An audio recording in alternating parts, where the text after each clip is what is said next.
This week's episode is sponsored by Door Insurance Group, protecting families, securing assets, and helping you. #insure the bag when it comes to your life, property, auto, and commercial business needs. What's going on, everybody, and welcome to another amazing episode of your favorite podcast. We're your hosts, River the Realtor, Taisha Renee, and Nika W. And as usual, your hump day hotties are back, ladies. Okay. Another one. Thank you. What's up? Well, I ain't even ask y'all what's up because every episode we start with our favorite segment, which is Peak of the Week. Peak of the Week. This is my way of like getting into what y'all been doing without me because I miss y'all. So what's y'all peaks of the week? Dang. My pick of the week actually is going to be, I just went home. I love when I can go back home. If you don't know, I'm from South Carolina, very small town. We had our homecoming, and our homecomings are really like, our high school homecomings are really like HBCU homecomings. Yeah.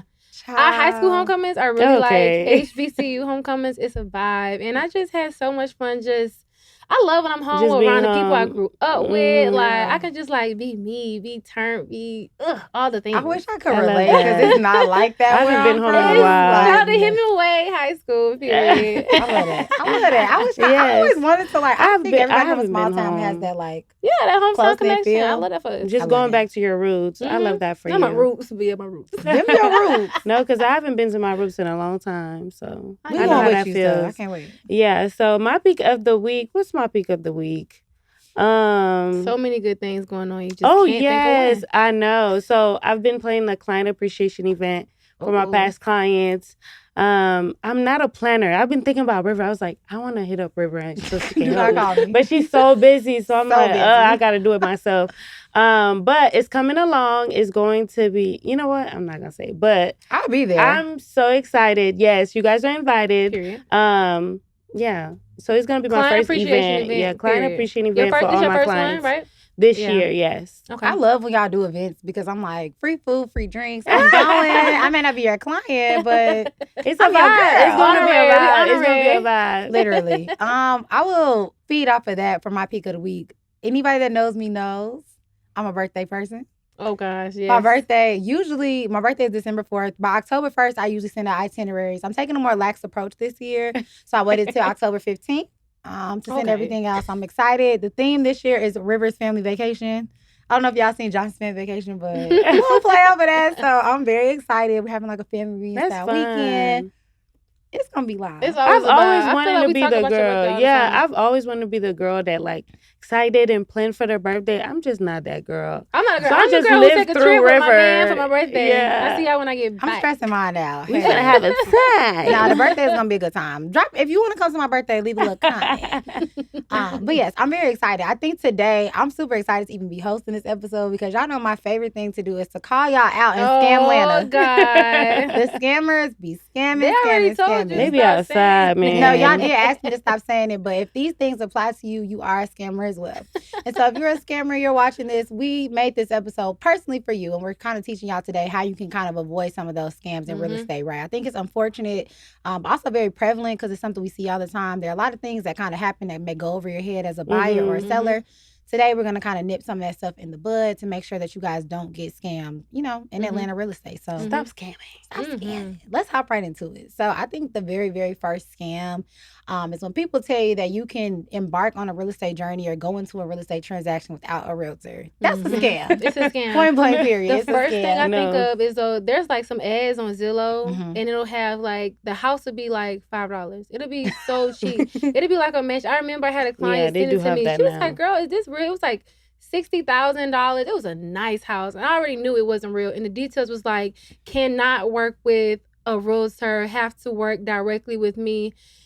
Now, if that don't say scam, I don't know what else does. People think like, oh, maybe it's off market or maybe it's a for sale by owner or maybe it's a scam. Yeah. Like, I think a lot of times if it's fishy, if it's fishy, if it's still fishy, it's a fish. Like I think a lot of times, like people want to obtain home ownership so much and so badly that they'll kind of overlook things that are very, very apparent. And so I think anytime someone is purposely guiding you away from working with a realtor, that lets you know already that there's something fishy going on there. I think the second thing is they do these scams, and I'm gonna break it down to y'all. Break it down. What they really do is they want you to apply for it or do something, and they ask you to pay a fee, and it may be something small like $150, but if 100 people send you $150, you've made a killing. And so when you have a house on Zillow or any of those third-party websites that are being properly mismarketed, people end up sending money for deposits and things like that for something they're never going to see. And that's really the scam behind it. They're just trying to get y'all to give them a little bit of money here and there so they can get a lump sum from a big group of people. Yeah, that's why it's better to contact a realtor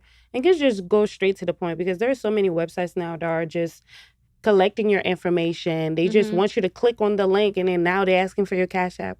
Like, just don't do that. Like, go ahead and go to the professionals. And even with the professionals, I really do feel like you need to consult the persons that you're working with, because that alone is a scam. Like, now you reaching out to a realtor, they have no idea what they're doing. They just here for the commission. So definitely consult who you know, it's kind of like a lawyer.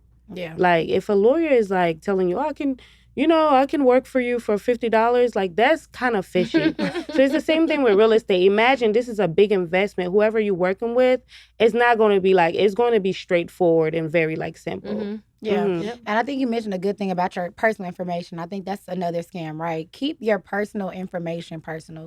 I think, one, Tanika's point, you want to vet out whoever you're going to work with and make sure that's the right person. But there's a lot of personal information that you do have to give up in a real estate transaction. Before you do that, make sure you're giving it to somebody who is professional, who is keeping your information safe, and who's actually doing something for you on a real estate tip. Imagine giving your personal information to somebody.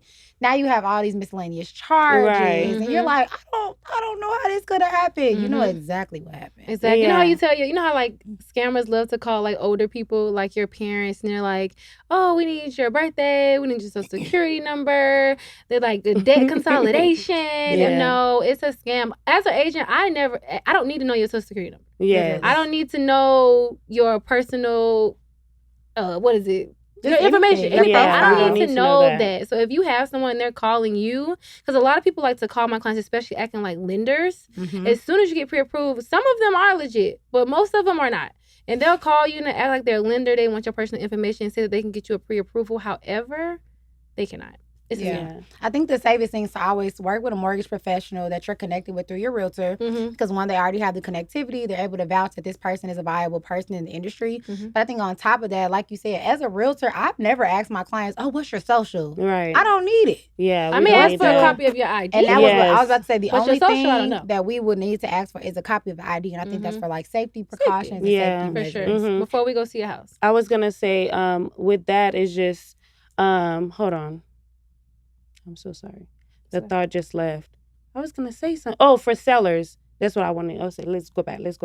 Okay. So with sellers, it's just calling when your house is on the market, or even if they know, like, you have a lot of like investors and those people that are calling you to sell your house and then just giving you any type of deal. Like, I remember I had a seller, like, she signed a 360 contract with these wholesalers, and they like promised her to get her this amount, but they were like stealing so much money off her house. Like, it's crazy. So make sure you're double checking. What I do is just checking up the LLC, look up the business name, like, go a step further with who you're working with. Like, if you're working with a realtor, make sure they have a track record. They can, you can find them on the MLS, or making sure that that's what they're doing. Yeah, I think to that point, and it's like Nika keeps guiding me to my next thing. I think those legally binding contracts and documents, that's one of the biggest ways for you to know, is this a real legitimate business deal, or am I being scammed?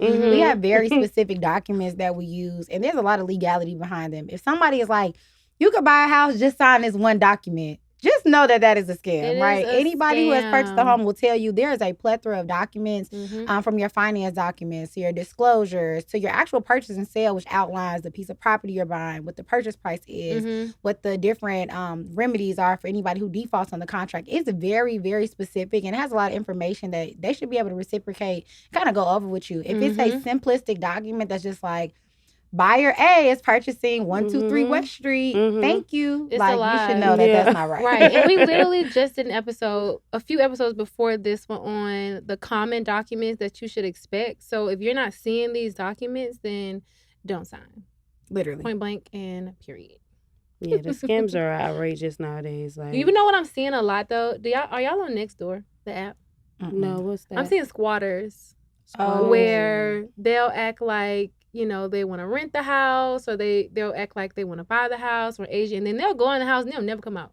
No, literally, I have been seeing squatters. Like, they'll go and they'll stay in your house. Like, if you go on vacation and if you leave your door unlocked or your window unlocked, and they can get in there, and they will stay there. And it's hard to get them out. Further though, not even in your personal home, but like if you're selling your home or you have like an Airbnb, sure you check on it. Yes. Somebody can see a for sale sign and they can do something as simple as taking pictures of the outside of your house, getting on Zillow. This house is now for lease. Mm-hmm. The house is not really for lease, right? You go in, you sign a falsified document, you've now moved in, and now the owner is knocking on the door like, who are you and why are you in my house? The crazy thing is, in the state of Georgia, squatters actually have rights. It's hard to get them out. It is very hard. I just saw something on the internet today. It was a lady in California who squatted, and she told the owner, give me $100,000 and I'll leave. That is insane. That's literally like, lady, you're not supposed to be here. What's going on here? Nothing you can do except for go to the courts. Oh my God, it's gonna take a long time. No, because I went to go do a showing with my client. We got there, and the neighbors told us like, "Oh, there's a squatter in there." Like, I was like, "Are you serious?" But that happens with those corporate owned properties. The open door. I'm gonna just say it. It happens with like open doors, Zillow properties. They don't check. That happened to me. Somebody, I went in for the showing, and I like heard something kind of drop, and I was like. And it was my friend Jayla who I closed on the house with. But I'm looking at her like something feels very eerie about this. And I'm like telling her like kind of stay back. Y'all know I always keep myself protected. Take that as you may. So we're like walking through the house and she like, what's that? And like we kind of see something. It was like super scary. I'm like, the house either haunted or there's a squatter. And literally we go in the room and there was like a blow up mattress, a quick trip cup. And we just ran out the front door.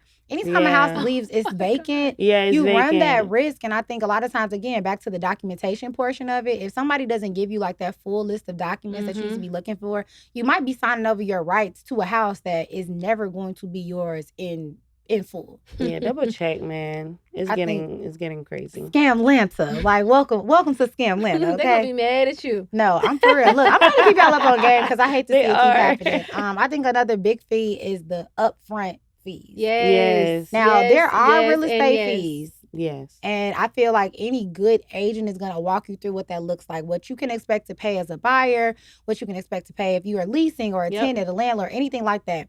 But if there are all these like, oh, I forgot to get the walkthrough fee from you. I forgot to get the signing fee from you. If they have not disclosed these fees to you up front and they're asking you for all these little small pieces of just financial contributions throughout the transaction. Yeah. You need to because mostly all fees are paid at the closing table. These fees are outlined on your settlement statement, which outlines all the financial details of your home. And if they're like, nope, when I come do the walkthrough, you got to give me $200 or $2,000. When I come get the pictures, you need to give me $500, $1,000. They're scamming you. Like, if it's not in writing and you're signed on it, and you have agreed to it, it's a scam. But I've also had someone reach out to Instagram, like on Instagram to me regarding like, they were a tenant it was like a crazy situation. I'm not even going to get into it. But the manager, the HOA manager that was managing the property was no longer working there. And she was like charging him like, oh, you need to pay the HOA fees outside of the landlord to me. And they've been paying this lady $1,000 and she doesn't work there. HOA? And I'm like, as a tenant, you're not liable to pay the HOA. Is based on the landlord is supposed to do that. She was getting scammed the whole time. $1,000 per month? That's like, well, first of all, for $1,000 HOA, there better be a sauna, a pool, a dog park with dogs that I can take home and bring back to the dog park. $1,000 a month is crazy. That's insane. Yeah, so they was calling me. At some point, you have to look at yourself and be like, okay, that's not fair. But y'all know one common thing that I've been seeing a lot, and whoever did this to me, I'm going to find you. You will have your day in court. I've been seeing this thing on Instagram lately where they like take your photo and it's like they've made profiles of me that's like River the Realtor _ Yeah, all the time. And then DMing people like, oh, you're looking for an apartment? Yes. Yeah, DM, just cash at me $500 for your onboarding. Same. And I've had people actually send the money because there are fees associated with it again. Then they see my face as a familiar face. Like, okay, she's a real estate agent in Atlanta. But I don't transact. Yeah, we don't do business like that. I'm never going to DM you and ask you for money. I've had it happen so many times. Like, hey, this person is impersonating you. I'm like, I'm so sorry, but I would never ask y'all for money ever. Business don't get handled in the DM. It's only one kind of business that go down in the DM. And it is not real estate, okay? If there's anybody like posing to be a real estate professional, just any professional in general who's on the internet, DM me on social media, oh, send me this amount of money, we can do business. I think that should just be a red flag off that. And even if it's not a scam person, that person needs better business practices, then you probably should not do work with them. Plain and simple. Plain and simple. I think to that point, and I think you get this a lot when you're getting kind of scammed or, whatever, by fake people posing as real estate people. But it's like the energy that's behind it. If someone is like forcing you to they want you to gotta do this quickly. Right now. The house is gonna be gone. Yep. Did you sign? Yep. Send it to me right now. Yeah, it's a scam. Yeah. Because it can wait. You can feel it. You can feel it. Like, use your intuition. Like, you can feel when you're getting scammed. Do not ignore the red flags. Please. And for realtors as well, like, vet your clients. Make sure that they are legit. And I'm serious, especially with those that have like trustees. Call the trustee. Like, go the extra mile because it's getting crazy. Like, can we talk about that real quick? On a realtor side, like, this is a realtor gym. The same way that I think we're kind of telling everybody who's buying real estate or looking into real estate to vet the realtors. Vet your clients. Yeah. Oh, I can't talk on the phone. I can only email. Nobody who don't have a phone needs to be purchasing a home. And that's just what it is. If the client can't produce certain documentation, if the client can't make themselves accessible, but they're telling you like, oh, I got all this see the house. Right. That's a red flag. Like if they're like super pressed to go see a house, and then once you're under contract, it's like, oh, I can't talk right now. Oh, I'll call you back. Like whenever we have to go, like, it's a scam, y'all. No, but it's also like, be careful. Like, it's so many times we see articles of like realtors, especially women, losing their life because when you go, it's honestly scary when you go and meet a client. And although the client is very much so a legitimate client, a real person, I'm a real person, there's some instances where you may think it's that situation and then you get there. And you blindsided. And, unfortunately, it's not that. And that's why agents ask for your ID. That's why they may ask for, granted, still, not your Social Security, but we still need some type of that's your credit verification. Card. Right, that's your credit card. Right, of who you are and know that you are a real person so that when I go to this showing, I can send this ID to Real Talk Atlanta. And my man, we like, gonna find you. I'm going. I feel like every time we have a showing with somebody new, I always send my location. Like, we go with you. This where I'm at. Okay. I think that's a good point. I had just seen something on social media actually, and I wasn't aware of the story, but there was a specific woman. She, an incident happened where she met a buyer. The buyer really didn't pan out. And she did end up, having a very egregious death as a result of it. And not to be morbid or anything or scare anybody, but one, for real estate agents, it's really just to prompt you guys to just be careful, and two, for buyers to not take it so harshly when people are trying to, send me your ID, I need to check out who you are, because again, like, people we don't know asking us to meet with them in person to see a home, like, that's a big ask. Like, you wouldn't just get in a car with a stranger. It's essentially like that for us. So I think it's a mindset thing, because I think a lot of people think that we're kind of nitpicking or being a certain type of way, but I think it's also a safety precaution. Yeah, because there are crazy people out here, period. You might not be crazy. I'm not crazy, but Roger over here, he crazy.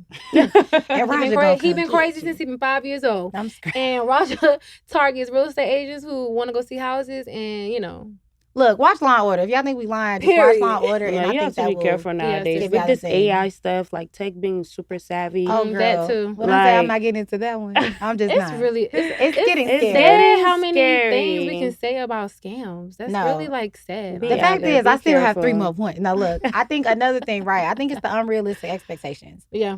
If an agent is coming to you like, oh, yeah, I can sell your house and I can sell it for $75,000 or like just anything. I think like there's a very realistic standard when it comes to real estate. So I think one, unless you have a relationship with a certain agent or you just, if you have proof that they have a track record of success, that's one thing. But if it's an agent that you have no understanding of like what their previous background is, what their knowledge is in the industry, and they're saying things that is crazy, back up a little bit. I think as buyers and sellers, sometimes we get overexcited when, okay, my house is not in great condition, but she said she can sell it for $500,000, and the average price point in my neighborhood is $320,000. They're scamming you. She's lying because she needs a commission check. Well, she's not gonna get, because she's probably a squatter. She's gonna come in the house. She's gonna stay in the house. She's gonna steal your home. She's gonna get the address. Yeah. No, I think those unrealistic. Expectations. I'm like, chuck that up word my words is here. That word, whoever made up that word. That word is crazy. I think the unrealistic expectations, I think that's something that you really have to watch out for. And I think the scam of that is more so like people in this industry who are more inclined to do something for the money than to do it for, what's best for the client. I think one thing that we preach all the time on this show is like, the money will come. Yes. Right. The ladies are not Client pressed for come money, first. but We're the not. client comes first. And I think if you're working with a real estate professional or any professional in general, where you don't feel like your well-being comes first, you got to run the other. Yeah, If you're gonna cut the pay, they're gonna cut corners, and that's just that on that. Like, they're not going to be doing the work. It's just like a lawyer. Lawyers that are more expensive are gonna get the work done. That's just how it is. No, you get what you pay for. Yeah, you definitely 100% get what you pay for. Yeah. So come to death row. I think the last and final thing is just pretty much the off-market deal in general. That's right? what people Now that's a really whole nother honestly scam go world. crazy. I see a lot of off-market deals. I think I see it more on the leasing side than I do for the for sale. And I'm going to tell y'all kind of what this looks like. One thing I'm big on is any of my lease clients will tell y'all, they'll send me a house like, oh, I saw this on Zillow. I'll be like, well, let me look it up on the MLS. Mm-hmm. If I don't see it on the MLS and it's like a private landlord, I don't even indulge it. And I'm going to tell you why. It is so easy. You can get on Wikipedia right now and go edit someone's bio. Mm-hmm. You can get on Wikipedia right now and make yourself a bio, Mm-hmm. right? Anybody can control the information that's on the internet. And I think I can go take a picture of Nika's house right now and be like, $1 million mansion for lease, $8,000 a month. Call me River Bonds Realtor. Yeah. And it's like, you will have no reason as a consumer to believe that that was fake. But us as real estate agents, we have resources to, one, double check all that. solidify that this is a real thing, a real life deal. Two, fact check the person that's behind it, and do a lot of things that you guys can. So even if it's a lease deal, no matter what it is, if it's an off-market deal in any capacity, please consult with an agent.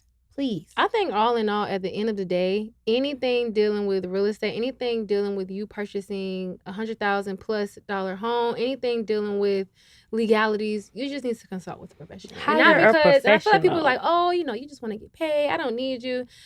No, we really are truly looking out for your best interest, because I would hate for you to think you're buying this home and you're not.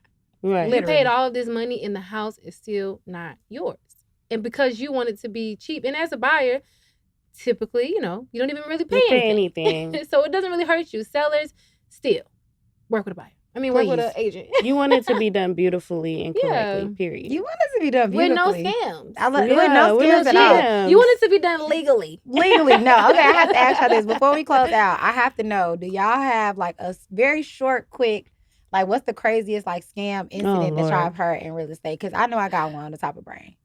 In real estate, I think the only thing I've heard is squatters, where someone has purchased a home and it's actually the national articles. I haven't heard anything personally, where there was a lady, I think she was in like Florida, and she purchased a home. It was like 6 months after she purchased the house.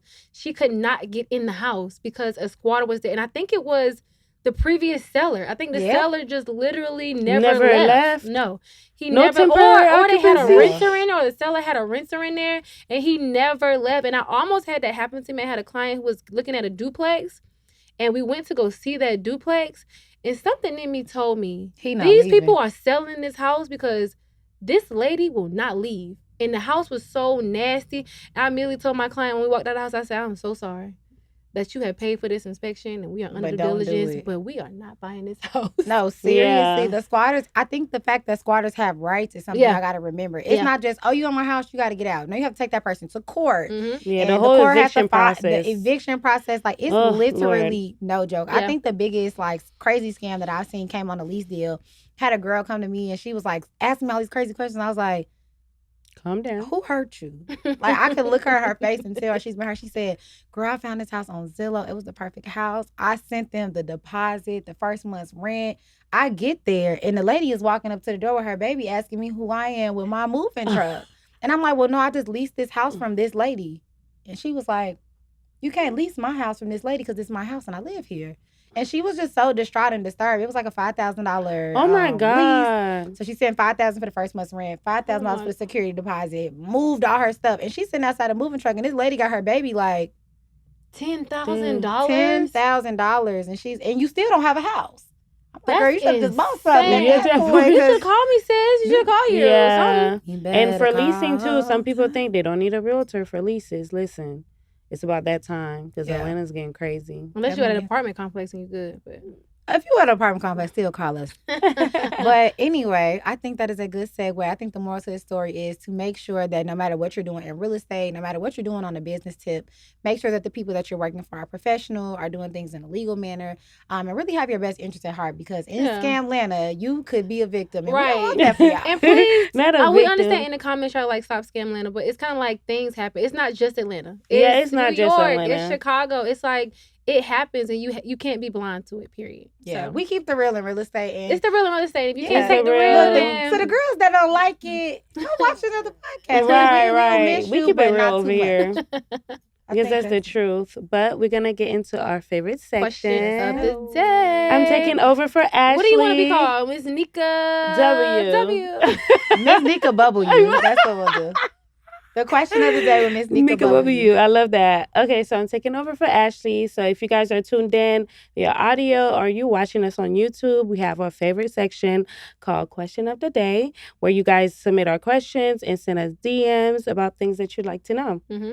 So today's question, and if you want to submit it, go to realtalkatlpod@gmail.com. Ashley is going to get yes, I got it.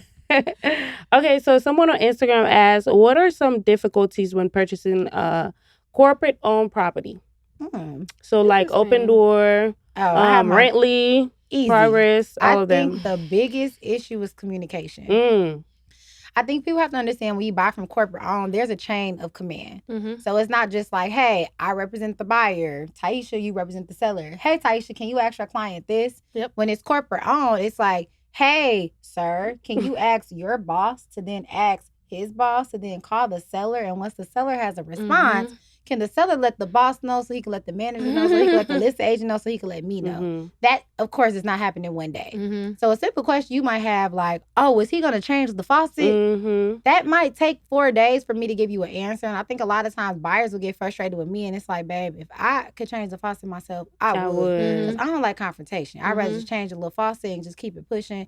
But I think with corporate leases, people have to understand there is a chain of command. So it's not just one direct person you can communicate with. So it drags the process out a little longer. And I think as a buyer, it kind of causes a little bit of anxiety, but it's coming. Right. And to go even further, there is like hours of operation. There's like an agent will be available on weekends. And even yesterday, I had a showing for our lease and I was able to speak to the agent 101. But with a corporate owned home, you got to wait till Monday. Right. And by that time, and by the time you actually get to them, the house is already under contract. So it's just like, it's a process. It's literally Monday to Friday, 9 to 5. 9 to 5, and that's it. I think for me, I would say the condition of the home. I feel like a lot of, especially like those open door, whatever homes, like you can kind of walk in and just kind of smell. Like, it smells like something is wrong. It's just sitting. It smells like open door. Okay, and most times they don't want to fix anything, and that's the reason why they honestly don't really accept FHA or VA offers because they know that this house is not in the best condition and they're not trying to fit. If you're an investor, not been flushing. Great. Take it on, flip it up, make it better. But I feel like we can negotiate those down. Right, yeah. But for owner occupants, I would say with those type of houses, you just have to be careful, especially for my first time home buyers, because there's probably 9 times out of 10 something going to be wrong. Yeah, and they're not going to fix it. And I want to touch on real quick what you said. I think this is no matter what loan type you have. When you see that, unless it's like a condo and it's an FHA thing, if it says no FHA or no VA, please understand that 9 times out of 10, it's some type of issue within the home that won't pass a VA inspection or won't pass the FHA inspection. So even though as a conventional buyer you can get it, you might want to take heed to that because there are some things wrong here. Some fishy going on. If it smells like a fish, it's a fish. Just keep swimming. Period. Yeah. That's all I got to say on that. That's it. But yes, stay away from corporate-owned homes that are in bad condition if you can. And more importantly, stay away from the scam that happens in real estate. Please. Not just here in Scamlana, but anywhere you are. So if you are looking to buy, lease, sell, invest, or any type of thing in real estate that is going to have a monetary contribution to it, make sure you reach out to a professional. And by professional, I mean us. Period. As usual, we love y'all. Thank y'all so much for tuning in on y'all favorite real estate podcast, Real Talk Atlanta. And we will see you guys next Wednesday with your favorite Hump Day Hotties. Bye. Bye.